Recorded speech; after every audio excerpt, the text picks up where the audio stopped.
ঝিনাইদহে ১২ বছরের এক কিশোরীকে ধর্ষণের অভিযোগ উঠেছে। রোববার বেলা ১২টার দিকে এ ঘটনা ঘটে। পরে সন্ধ্যায় বিষয়টি জানাজানি হলে রাত ৯:৩০টার দিকে ওই কিশোরীকে ডাক্তারি পরীক্ষার জন্য ঝিনাইদহ সদর হাসপাতালে। এদিকে ঘটনার পর অভিযুক্ত প্রতিবেশীকে ওই গ্রামের একটি দোকান থেকে আটক করেছে পুলিশ।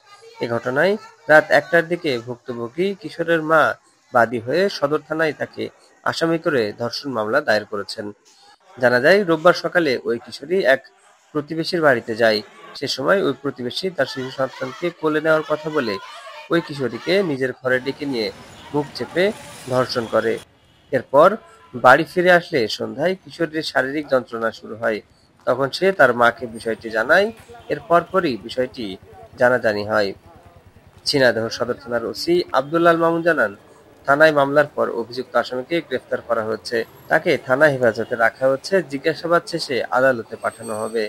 এদিকে আজ ঝিনাইদহ সদর হাসপাতালে কিশোরীর সকল পরীক্ষা-নিরীক্ষা শেষে আদালতে সত্যতা নিশ্চিতের জন্য পাঠানো হচ্ছে। ভুক্তভোগী কিশোরীর মা বলেন, ঘরে ডেকে নিয়ে মেয়ের উপর পাশবিক নির্যাতন করা হচ্ছে।